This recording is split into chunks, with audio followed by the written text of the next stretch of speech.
Hi, hello, and welcome, or welcome back, I suppose. First of all, I have two fans blowing on me right now. If you can hear them, I don't particularly care.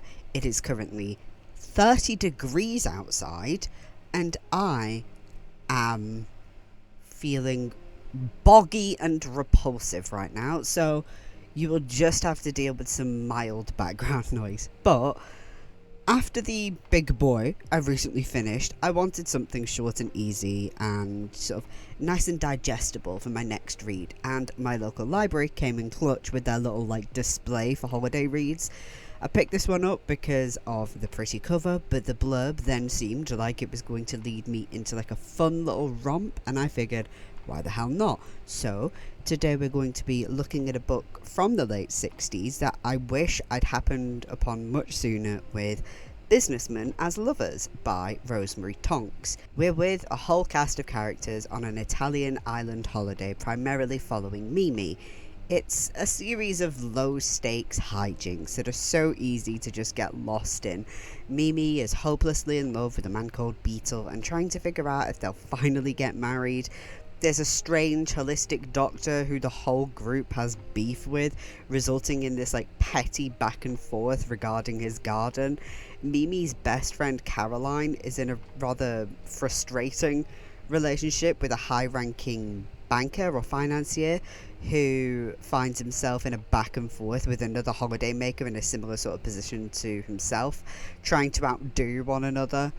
And there's Maddie, more commonly known as the prostitutess, and her relationship with the group's host, Rupert, and a rather unfortunate rumour about him, thanks to the strange doctor. I read that really weird. I don't care. I'm too hot to care. You're getting what you're getting with this video. I'm so sorry. But everything is so effortless and carefree, and I fell in love from the off. I knew from the opening page that you can see here that I'd really gel with Tonks' style, and throughout I found more and more reason to love the way she describes everything. Her scene setting and character descriptions are so delectable, resulting in a world that simply feels so alive and vibrant. Our introduction to Rupert, for example, he's got an absolutely square face. Every time you see it, it's squarer than it was before. And just as you're on the point of saying, quick, a piece of pumice stone to rub off those corners, he smiles brilliantly, exactly like a little boy being given jelly. And the further the introduction goes, the more charmed I become. A good number of the characters get a little block of introduction in this fashion, and it's a tricky move, but Tonks manages to pull it off. I think a longer book, or with more characters, and this is already quite a big sort of collection of them, seeing this whole intro style over and over may become grating, but we have the right balance between book length and character number to where it's just enjoyable every time I get to see it. And frankly, Tonks's descriptions are all so... ooh, like I said before, they're delectable, and I think I might just eat them all up, even if we did have more of them done like this. It's like Maddie is described in part as the plump, edible, golden prostitutess. Now, prostitutess is hardly the most favourable description, but if someone were to lovingly refer to me as plump, edible and golden, I could hardly be offended now, could I? I think that's simply marvellous, and even in that short excerpt from the larger description, you get the perfect image of this woman. She is such a diva. I think she might even be my favourite character, to be honest. There's this scene where Caroline is complaining about her husband, Keely, to Maddie and Mimi, and Maddie hits her with, "You must have an affair. Straight away. He's using you as therapy. He has forgotten you are a woman."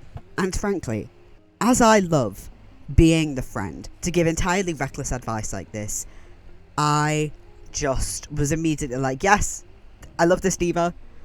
She is a woman after my own heart. I have one friend in particular who I will repeatedly tell to do shit like this with, but in regards to her job rather than a relationship, it fills me with sheer delight and glee, and the way Maddie throws this out there like it is her instinct tells me that she knows exactly what she's doing. She is a menace and a queen, and I think she's fantastic. And be it through the narration or the way characters actually talk to one another, everyone does just feel so vivid.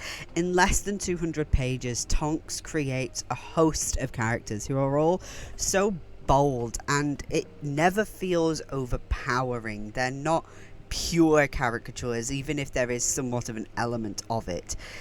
They are very much middle-class Brits abroad.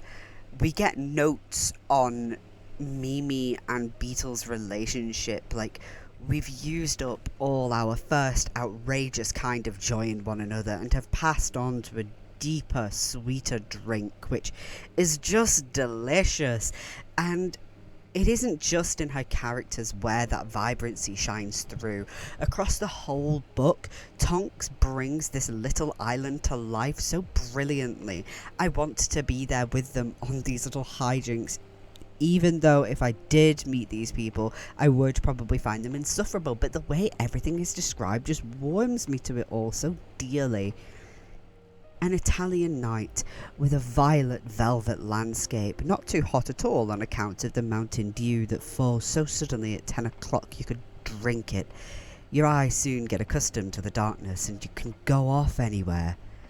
That's just so dreamy to me, and I do think reading Tonks would make me a better writer.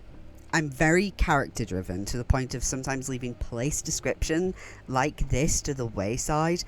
I sort of just want to move character and plot along, and I leave too much like this a bit blank. But I want to create imagery like this. If all her work is as vibrant and delicious and delectable, and all those words vivacious, I don't know, then I know I'll take some of it on, or at least I'd like to think that's the case. Beginning to end, I was enraptured by this book.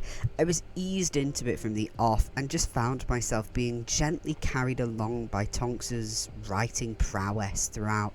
I think I might have to get myself a copy of this book because it's one that will be so easy to dip into when I just need something comforting to read. I will also obviously be looking at reading more of Tonks's work, because if it's anything like this, then I'm in for an absolute treat. Next week, I'm onto something very different. It's something that I have been wanting to read for a while. I know it's going to be a little bit complex. I know it's a rather strange book, and I know there is a movie adaptation which is also very, confusing, but it's not too long.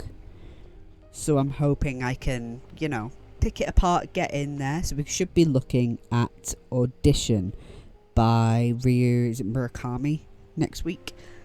That's the hope. It might be 2 weeks, because even though it's short, it's quite difficult, and I'm going to some wrestling soon. But do let me know what your easy breezy summer reads are in the comments below. I love being able to spend some time with something fun and simple, so let me know what you're reading in the minute that's like that. It doesn't have to be this kind of spectacular romance type stuff, and this isn't even I wouldn't call it a romance book. I would call it a summer read for sure. It's just like an easygoing romp, I guess. If there's anything like that you're reading at the minute, or something that just feels summery and fun, let me know. Something easy breezy, like I said. Also, feel free to feel free to subscribe, and feel free to ring that notification bell. All that cringe shit I'm supposed to ask you to do in my videos. But most importantly, I hope you have a wonderful day, a wonderful night, a wonderful whenever you are watching this. Take good care of yourself.